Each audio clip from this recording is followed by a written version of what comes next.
عارف صاحب.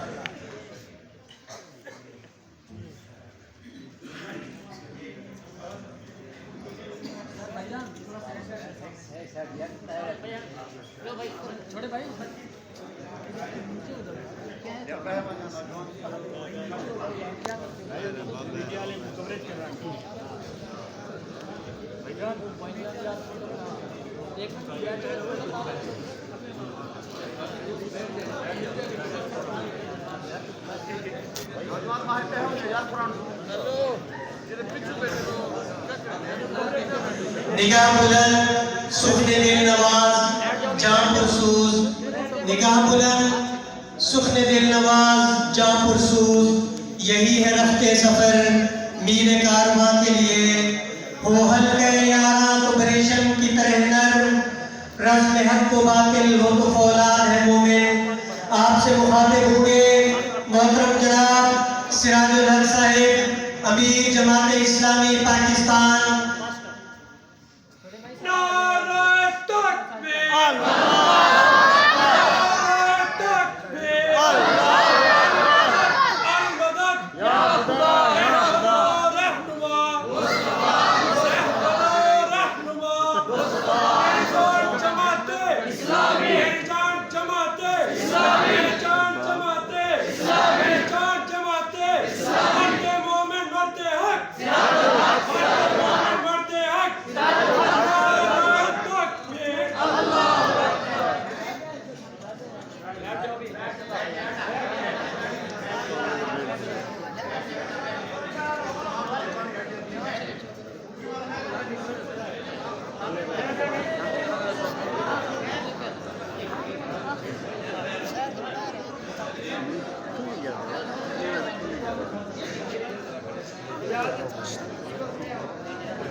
الحمدللہ رب العالمین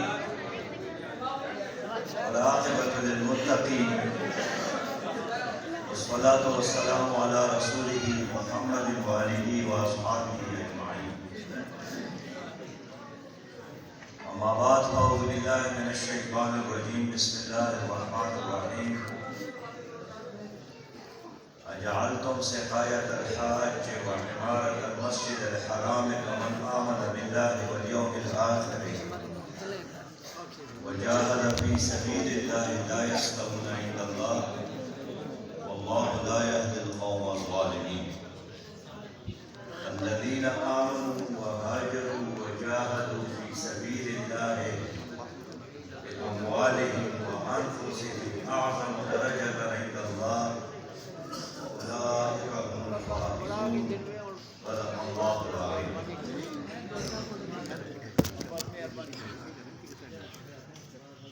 جناب راؤ ظفر صاحب امیر جماعت اسلامی و پنجاب.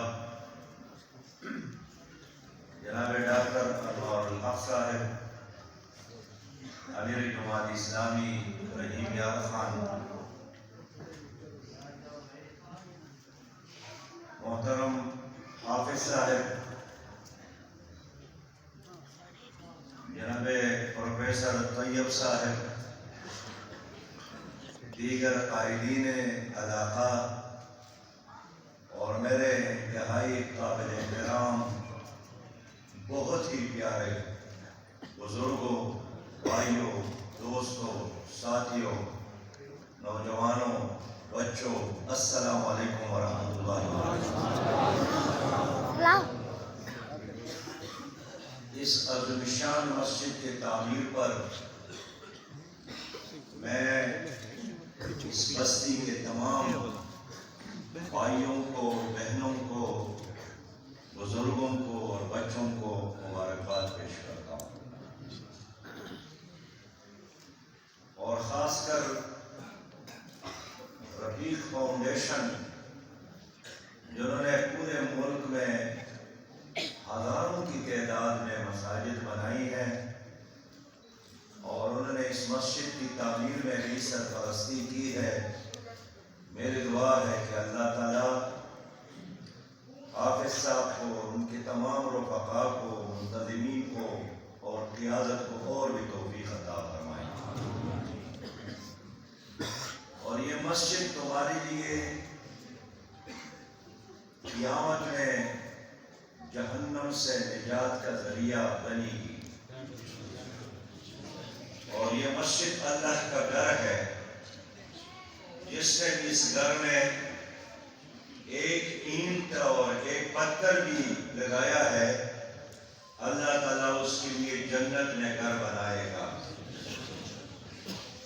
یہ بہت عظیم کام ہوا ہے، اور آج آپ لوگوں کے چہروں پر اس مسجد کی تعمیر کی وجہ سے جو خوشی ہے، جو مسکراہٹیں ہیں، آپ کے آنکھوں کو دیکھ کر جو اطمینان، سرور اور سکون میں دیکھ رہا ہوں، اللہ کا گھر بنا ہے اور آپ خوش ہیں۔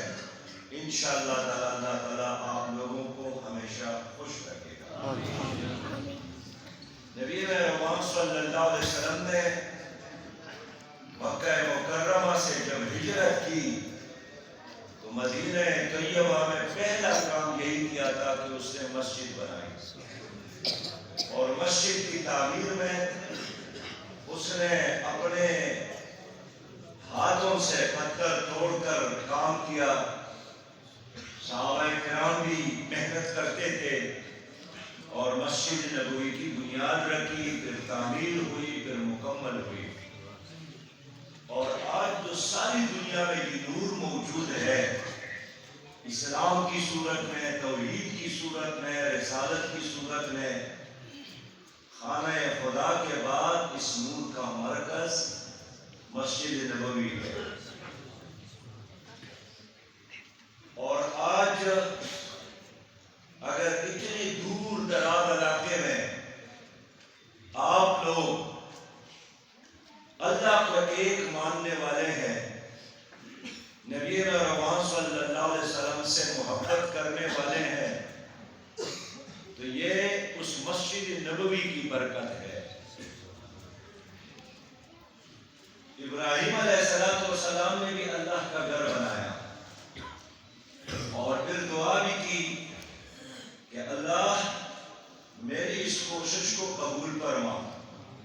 یہ سیدنا ابراہیم علیہ السلام کی دعا ہے کہ جب اس نے کعبے کو تعمیر کیا حضرت اسماعیل علیہ السلام کی معیت میں، تو یہی دعا کی کہ ربنا تقبل منا انک انت السمیع العلیم، اے ہمارے رب ہماری اس کوشش کو، اس محنت کو، اس مزدوری کو، اس محبت کو قبول فرما۔ آپ سمیع العلیم ہیں، سننے والا بھی ہے، علم والا بھی ہے۔ تو آج آپ لوگوں نے بھی اللہ کے گھر کو تعمیر کیا، تو ہم سب یہی دعا کرتے ہیں کہ ربنا تقبل منا انک انت السمیع العلیم۔ اللہ رب کریم جو محنت، مزدوری، کوشش، محبت، خدمت لوگوں نے کی ہے، اے ہمارے رب اس کوشش کو شرف قبولیت عطا فرما۔ تو میں بار دیگر اس بستی کے تمام لوگوں کو اللہ کی اس گھر کی تعمیر پر بے انتہا مبارکباد پیش کرتا ہوں۔ اور پھر جناب پروفیسر طیب صاحب نے جو فرمایا، یہ ایک ایسی مسجد ہے جس میں فرقواریت نہیں ہے اور امت کے اتحاد کا ذریعہ ہے۔ تو یہ ایک اور چنگی بات ہے، اس لیے کہ لوگ مساجد بناتے ہیں لیکن ساتھ بورڈ بھی لگاتے ہیں کہ یہ فلاں فرقے کا مسجد ہے، اللہ کا گھر نہیں ہے۔ اللہ کا گھر تو سب کا ہوتا ہے، لیکن یہ ہمارے مسلک کا مسجد ہے۔ لیکن آپ لوگوں نے اللہ کا گھر بنایا، تو یہ ایک اور بڑی پیاری بات ہے۔ محترم دوستو، اس کے بعد میں ایک اور بات کرنا چاہتا ہوں، اور آج میں چاہتا ہوں کہ بہت توجہ کے ساتھ میرے ساتھ چلے، خاص کر تعلیم یافتہ لوگ بیٹھے ہیں، پھر یہ نوجوان بیٹھے ہیں۔ میں نے قرآن کریم کی ایک آیت تلاوت کی، یہ سورہ توبہ کی ہے۔ اس میں اللہ تعالیٰ فرماتا ہے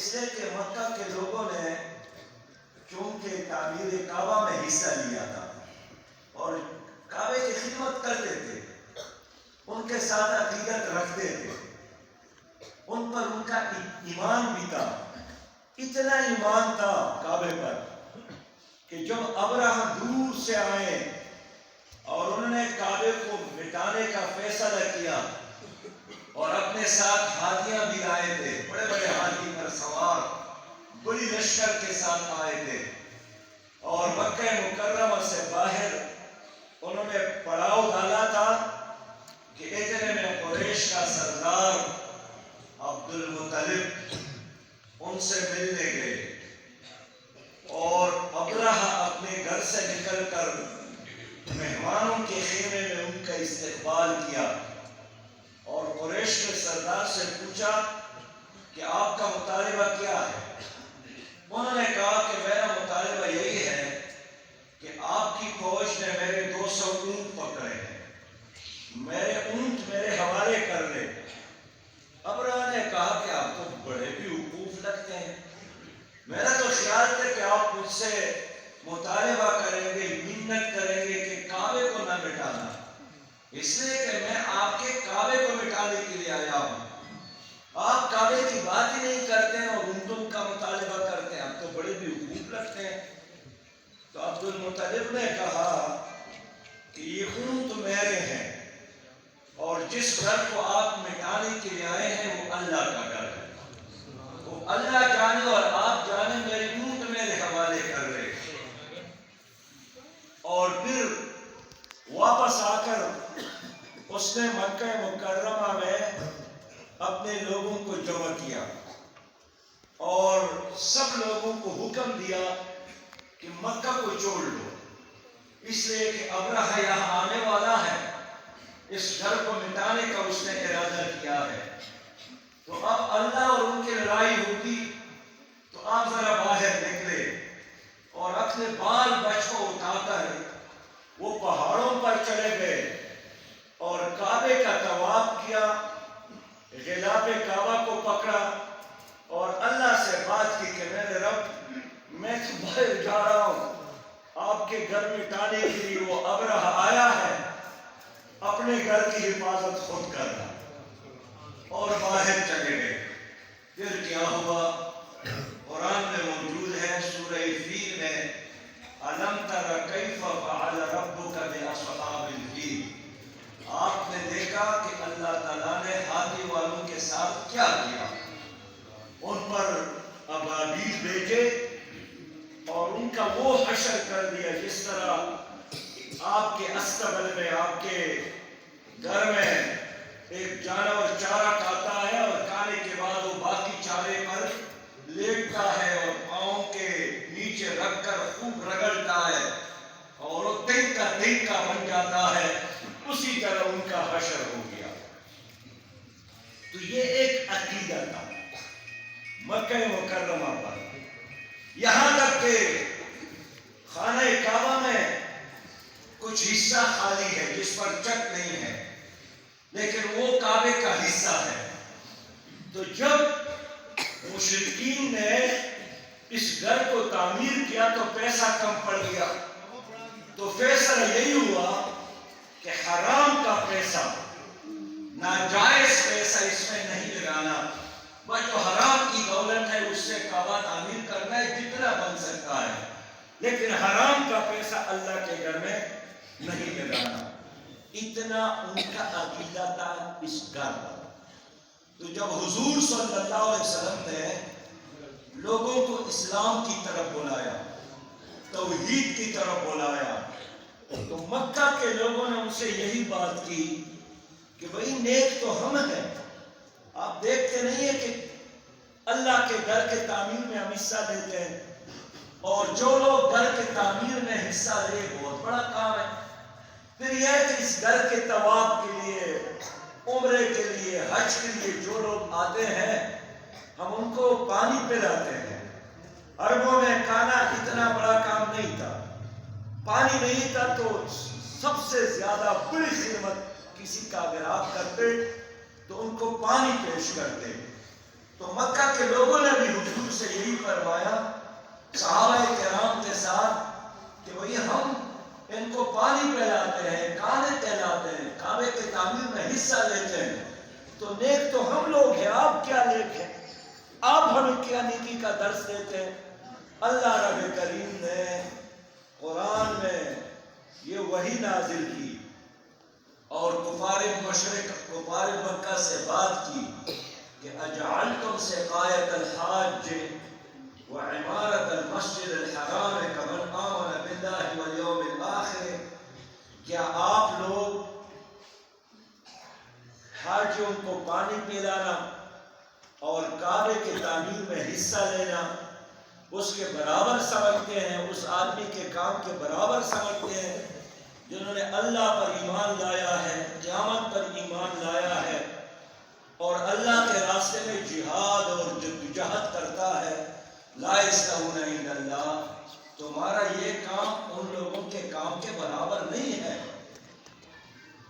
اس کا مطلب یہی ہوا کہ تعمیر کعبہ بھی بڑا کام ہے، لیکن اس سے زیادہ ایک اور عظیم کام ہے، اور پھر اللہ نے خود تشریح کی کہ الذین آمنوا وہاجروا وجاہدوا فی سبیل اللہ باموالہم وانفسہم اعظم درجۃ عند اللہ، جنہوں نے ایمان لایا، ہجرت کی، جہاد کی، جان مال کے ساتھ اللہ کے راستے میں جدوجہد کی۔ الذین آمنوا وہاجروا وجاہدوا، اور ہجرت کی اور جہاد کی اللہ کے راستے میں اعظم درجہ تک ان کا درجہ بڑا ہے۔ تو میرے بہت ہی پیارے بھائی، مطلب یہی ہوا کہ مسجد تعمیر کرنا بہت اہم کام ہے، لیکن اس سے بھی اہم کام جس مقصد کے لیے مسجد بنائی جاتی ہے وہ اللہ کی دین کا غلبہ ہے، وہ غیر اللہ کا نظام ختم کرنا، اللہ کا نظام نافذ کرنا ہے۔ اصل کام اب یہی ہے۔ ہمارے لوگ پاکستان میں بھی یہی بات کرتے ہیں کہ جب ہم مطالبہ کرتے ہیں کہ ملک میں اسلامی نظام، ملک میں نظام مصطفیٰ، ملک میں شریعت کا نظام، تو کہتے ہیں بھئی ہم نے تو مسجد بنائی ہے، میں تو ابھی عمرے سے ہو کر آیا ہوں، اسلامی نظام اور کیا ہے؟ تو سورہ توبہ میں اللہ تعالیٰ نے اس سوال کا جواب دیا ہے کہ اصل کام اس دنیا میں اللہ کی دین کو غالب کرنا ہے۔ اب دیکھیے، کعبہ جن لوگوں نے حج اور عمرہ کیا ہے انہوں نے حجر اسود دیکھا ہوگا یا چوما ہوگا۔ کتنے لوگوں نے عمرہ یا حج کے ہاتھ ڈالے؟ اتنے لوگوں نے، ماشاءاللہ اب تو ساری حاجی صاحبان ہیں۔ تو وہاں یہ جو حجر اسود ہے نا، یہ انبیاء نے بھی چوما ہے، یہ جنتی پتھر ہے، اس کا بوسہ لینا بہت سعادت کی بات ہے۔ اور پھر کعبہ میں اور بھی بڑی بات ہے، لیکن اللہ کے رسول نے فرمایا ہے موقف ساعۃ فی سبیل اللہ خیر من قیام لیلۃ القدر عند الحجر الاسود۔ اللہ کے راستے میں ایک ساعت، ایک گھنٹہ کھڑا ہونا، یہ حرم پاک میں حجر اسود کے قریب لیلۃ القدر کی عبادت سے بہتر ہے۔ رات بھی لیلۃ القدر ہو، رات بھی لیلۃ القدر ہو، جگہ بھی حرم ہو، کعبہ ہو، اور خاص مقام بھی حجر اسود ہو، اس سے بھی بہتر ہے کہ آدمی ایک گھنٹہ اللہ کی دین کے غلبے کے لیے جدوجہد کرے۔ یہ کس نے فرمایا؟ یہ حضور صلی اللہ علیہ وسلم نے فرمایا۔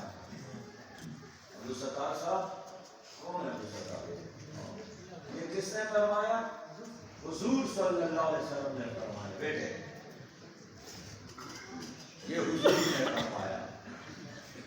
تو اب جتنے لوگ یہاں پر بیٹھے ہیں میں آخری بات کر کے اجازت چاہوں گا کہ پاکستان میں لاکھوں مجاہد ہیں، کروڑوں مسلمان ہیں، لیکن پاکستان میں اللہ کا دین نہیں ہے۔ قرآن کریم جس پر آپ نے ایمان لایا ہے، اس میں اللہ کا حکم یہ ہے کہ وَمَن لَّمْ يَحْكُم بِمَا أَنزَلَ اللَّهُ فَأُولَٰئِكَ هُمُ الْكَافِرُونَ، جو اللہ کے نازل کردہ کتاب پر فیصلے نہیں کرتے وہ کافر ہے۔ سورہ المائدہ، کون سی سورت ہے؟ المائدہ۔ آپ خود پڑھ لیں کہ جو اللہ کے کتاب پر فیصلے نہیں کرتے وہ کیا ہے؟ وہ کافر ہے۔ اور بھی آیت ہے اسی سورہ المائدہ میں کہ وَمَن لَّمْ يَحْكُم بِمَا أَنزَلَ اللَّهُ فَأُولَٰئِكَ هُمُ الظَّالِمُونَ، جو اللہ کے نازل کردہ کتاب پر فیصلے نہیں کرتے وہ ظالم ہے۔ تو میں آپ سے پوچھنا چاہتا ہوں، ہمارے عدالتوں میں، ہمارے چیف جسٹس کی عدالت میں، ہمارے ہائی کورٹ میں، ہمارے سول جج کی عدالت میں، ہمارے پاکستان کے چھوٹے بڑے تمام عدالتوں میں فیصلے قرآن پر ہوتے ہیں یا انگریز کی کتاب پر؟ کس کی کتاب پر؟ انگریز کی کتاب پر۔ تو اس کا مطلب یہی ہوا کہ دین تو غالب نہیں ہے، مسجد تو ہے لیکن دین غالب نہیں ہے۔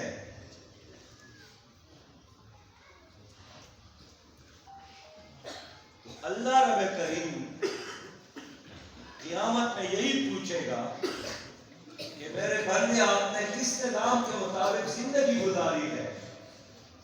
تو آپ یہی جواب دیں گے کہ اللہ انگریز کے کتاب کے تحت۔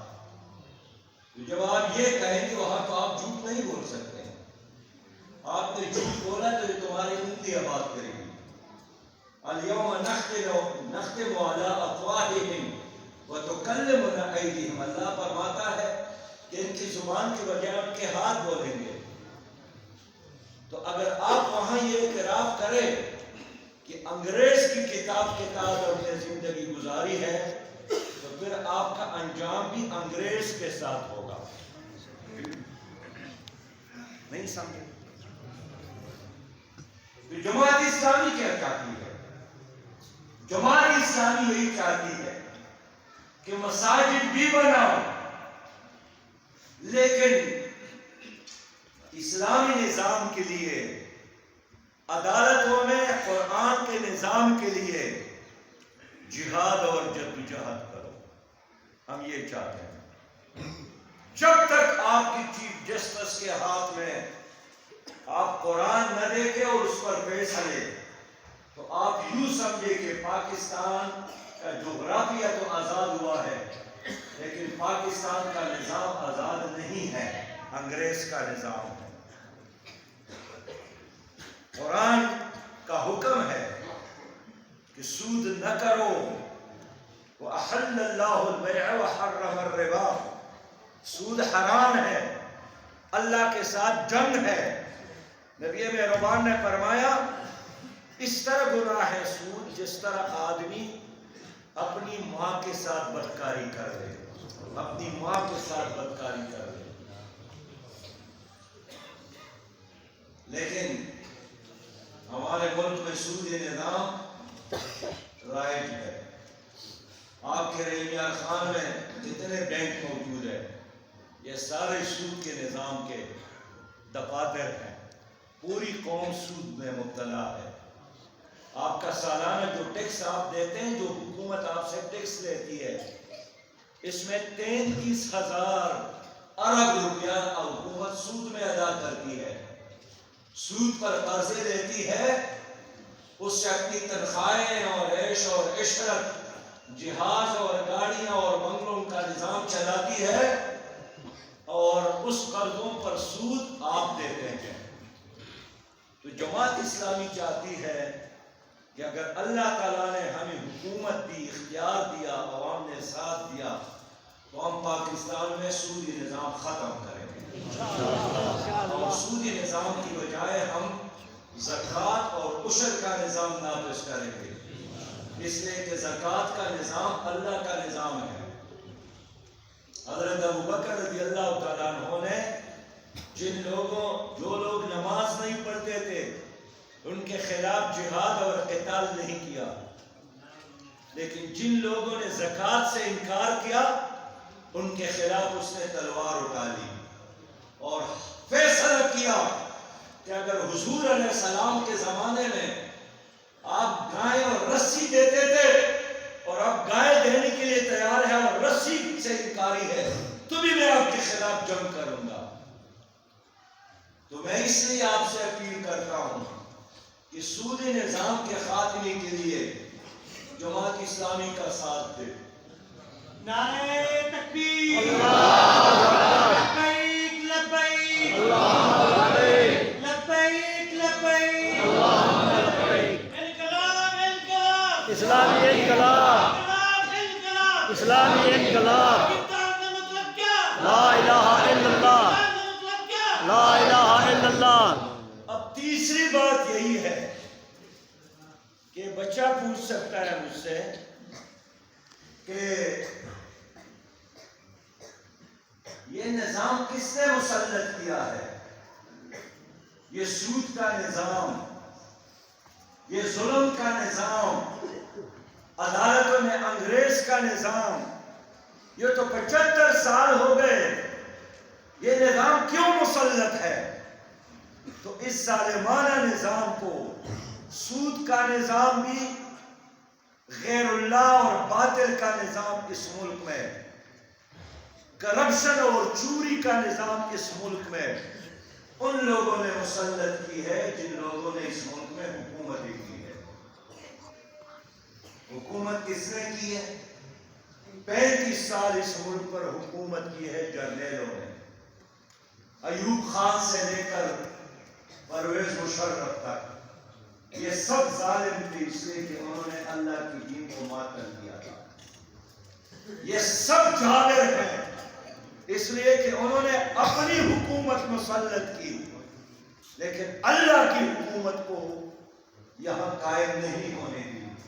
35 سال جرنیلوں نے حکومت کی، ان جرنیلوں نے پاکستان کی جغرافیہ کو بھی توڑا، ان جرنیلوں نے اپنے بنگلوں میں، اپنی پراپرٹیز میں، ملک سے باہر اپنے بینک اکاؤنٹ میں اضافہ کیا، لیکن پاکستان کو اسلامی پاکستان نہیں بننے دیا۔ ان جرنیلوں نے بڑا ظلم کیا۔ جرنیل کا کام حکومت کرنا نہیں ہے، جرنیل کا کام ملک کی سرحدوں کی حفاظت کرنا ہے۔ تو انہوں نے ملک کی حفاظت تو نہیں کی اس لیے کہ مشرق پاکستان بنگلہ دیش بن گیا، انہوں نے ملک کی حفاظت نہیں کی اس لیے کہ کشمیر پر انڈیا نے قبضہ کیا۔ 35 سال جرنیلوں نے اس ملک کا وقت ضائع کیا۔ کسی بھی جرنیل، ریٹائر جرنیل کے بارے میں پوچھے تو یہاں بھی رقبے ہیں، آسٹریلیا میں بھی بڑے بڑے، کینیڈا میں بھی بڑے بڑے، امریکہ میں بھی بڑے بڑے محلات ہیں۔ یہ تمام جرنیل جنہوں نے حکومت کی ہے، ظلم کیا ہے، اور اس کے علاوہ اس ملک پر طویل حکمرانی پیپلز پارٹی مسلم لیگ نے کی ہے اور پی ٹی آئی کر رہی ہے۔ یہ تینوں پارٹیاں بھی ظالموں کی پارٹیاں ہیں، یہ امریکہ کے ایجنٹوں کی پارٹیاں ہیں، یہ انگریزوں کے ایجنٹ ہیں، اس لیے کہ انہوں نے بھی انگریز کا نظام مسلط رکھا ہے، انہوں نے بھی قرآن کریم کے احکامات کو معطل کیا ہے۔ ابھی آپ کے قومی اسمبلی میں رمیش کمار ایک ہندو ہے، اس نے ایک بل پیش کیا کہ ہماری ہندو مذہب میں بھی شراب حرام، سکھوں کے مذہب میں بھی شراب حرام، عیسائی مذہب میں بھی شراب حرام، اسلام میں بھی شراب حرام، تو پھر آپ شراب کے لائسنس جاری کرتے رہے غیر مسلموں کے نام پر۔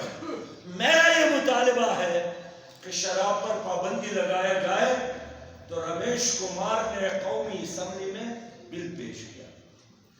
ہمارے مسلمان سپیکر نے اسمبلی کے ممبران سے پوچھا کہ یہ بل اسمبلی میں پیش کرنے کی اجازت دوں یا نہ دوں. سب لوگوں نے بل اتفاق کہا، Peoples Party, Muslim League, P T I نے، کہ اس بل کو مسترد کریں، اس لیے کہ پاکستان میں شراب پر پابندی نہیں ہونا چاہیے. لوگ کیا کہیں گے، دنیا کیا کہے گی؟ ہم یورپ جاتے ہیں، لوگ تانے دیں گے. ہم باہر اور دلیل پیش کی کہ یہاں کبھی کبھار باہر کے کافر لوگ آتے ہیں تو یہ تو ہوٹلوں کی مجبوری ہے کہ وہ مطالبہ کرتے ہیں کہ شراب پلایا جائے، اور ہوٹل میں شراب نہ ہو تو پھر ہوٹل کیسے چلیں گے؟ تو اس بل کو مسترد کیا. اور وفاقی منسٹر فواد چودھری صاحب نے کہا کہ اس ہندو ممبر نے اس لیے بل پیش کیا کہ یہ اپنے نام کی مشہوری کرنا چاہتے تھے. اس کا مطلب یہی ہوا کہ اس ملک میں غیر اللہ کے نظام پر، باطل کے نظام پر یہ تمام پارٹیاں ایک ہیں، ان کے درمیان کوئی فرق نہیں ہے. کبھی چچا اور کبھی بھتیجا ہوتا ہے، ماموں ایک پارٹی میں ہے اور بھانجا دوسرے پارٹی میں ہے. اور یہ کہاں کا انصاف ہے کہ جب انگریز یہاں پر تھا تو ان لوگوں نے انگریز کا ساتھ دیا تھا تو انہوں نے بڑے بڑے رقبے ان کو دیے، اور انگریز چلا گیا تو 75 سال گزرنے کے باوجود بھی ان کے یہی پوتے اور یہی نواسے آپ پر مسلط ہے. جماعت اسلامی یہی چاہتی ہے کہ اس نظام سے نجات کے لیے، اس ظلم سے نجات کے لیے، کرپشن کے خاتمے کے لیے ان پارٹیوں کا ساتھ نہ کے لیے بلکہ پوری طرح انٹرنیٹ سینٹر بنائیں گے. اس کے اندر دین کی تعلیم کے اندر بھی توسیع کریں گے. یہ پڑھیں گے، ڈگریاں لیں گے، ڈگریاں لینے کے بعد پھر کیا کریں گے؟ یہ جو آج کل یونیورسٹیوں میں پڑھتے ہیں واپس آتے ہیں تو یہ بینچ کو بھی نہیں پال سکتے، یہ گندم کٹائی کا کام نہیں کر سکتے، گنے کو نہیں کاٹ سکتے، یہ کچھ کام تو نہیں ہوتے ہیں، اور ڈگری ساتھ ہوتی ہے وہ بھی کسی کام کی نہیں ہوتی ہے. تو انہوں نے تمہارے دین کو بھی اور دنیا دونوں کو خراب کیا. اس لیے میرے دوستوں، پورا ملک پاکستان ایک مسجد ہے. جس طرح اس مسجد میں اللہ کی حکومت ہے، اسی طرح مسجد سے باہر بھی اللہ کی حکومت ہے. مسجد میں اللہ کی اطاعت کرنی ہے تو سیاست اور حکومت اور بینکوں میں اور عدالتوں میں، اسکولوں میں اور کالجوں اور یونیورسٹیوں میں بھی اللہ کے حکم کو ماننا پڑے گا. ہم یہی چاہتے ہیں کہ پوری دنیا ایک مسجد ہے. تو آپ لوگوں نے مسجد بنائی ہے، اللہ اجر دے دے. اور اس مسجد کی تعمیر کے بعد اگلا کام یہی ہے کہ اس پاکستان میں اسلامی نظام کے لیے جدوجہد کرنا ہے.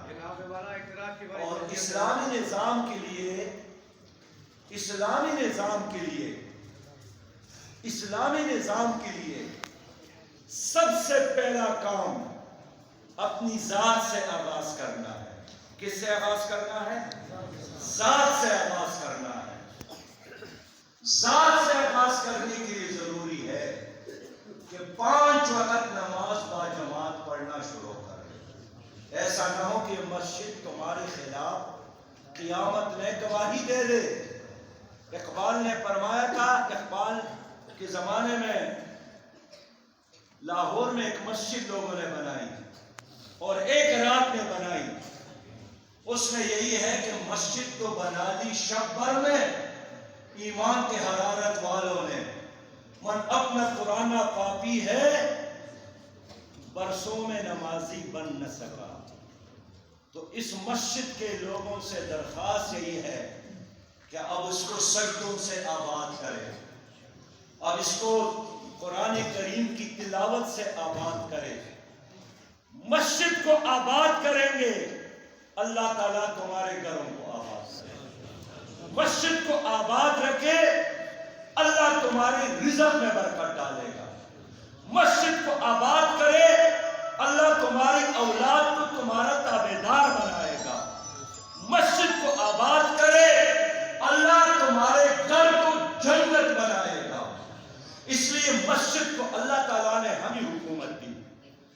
مسجد میں ہمارا عدالتی نظام ہوگا، اس لیے کہ حضور صلی اللہ علیہ وسلم مسجد میں عدالت لگاتے تھے۔ ہمیں کسی اور سینئر سول جج کے لیے اور ہائی کورٹ کے جج کے لیے وہاں جانے کی ضرورت نہیں پڑے گی، مسجد میں انشاءاللہ تعالی عدالتی نظام ہوگی۔ یہ ٹھیک ہے یا غلط ہے؟ انشاءاللہ آپ کے جو حکمران ہیں، ڈپٹی کمشنر، اسسٹنٹ کمشنر، حافظ صاحب مسجد میں ملیں گے آپ کو، مسجد میں۔ ابھی آپ 9 بجے سے پہلے کسی عدالت میں جائے تو افسر نہیں ملتا ہے۔ اسلامی حکومت قائم ہوگی تو صبح فجر کے وقت ڈپٹی کمشنر مسجد میں ملے گا، گورنر مسجد میں ملے گا۔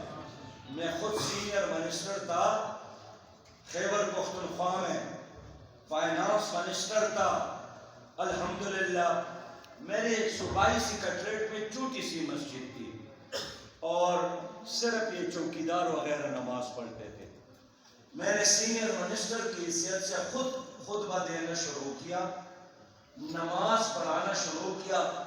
اگلی جمعہ وہاں چیف سیکرٹری بھی تھے، آئی جی پی بھی تھے، ایڈیشنل چیف سیکرٹری بھی تھے، گورنر بھی آتے تھے، وزیر اعلیٰ بھی آتے تھے، اور مسجد چھوٹی ہو گئی اور پھر ہم نے بڑی مسجد بنا لی، تو اسلامی حکومت قائم ہو گئی، اسلامی حکومت انشاءاللہ تعالی۔ تو پھر ان مسجدوں میں آپ کے حکمران مسجدوں میں آپ کو ملیں گے۔ تو میں جب لاہور سے آ رہا تھا تو راؤ صاحب سے بار بار میں نے عرض کیا کہ اتنا لمبا سفر اور میرا سارا دن اس میں لگ جائے گا، اس لیے کہ میں وہاں سے کراچی گیا، کراچی سے پھر بائی روڈ باولپور آیا، پھر باولپور سے آپ کی طرف آیا، ایک لمبی سفر کی، لیکن وہ لمبی سفر کی تھکاوٹ آپ لوگوں کی محبتوں کو دیکھ کر، ایمان کے جذبے دیکھ کر، ایمان کی حرارت دیکھ کر میری تھکاوٹ ختم ہوئی۔ اور اب میں راؤ صاحب کا احتساب نہیں کروں گا کہ آپ نے مجھے لمبے سفر کے لیے کہا، اس طرح جذبے ہو انشاءاللہ تعالی۔ تو میں گاڑی میں آیا ہوں، میں پیدل آنے کے لیے بھی تیار ہوں، لیکن اللہ کا گھر بھی بن جائے اور نظام اسلام بھی قائم ہو جائے۔ وآخر دعوانا الحمدللہ رب العالمین۔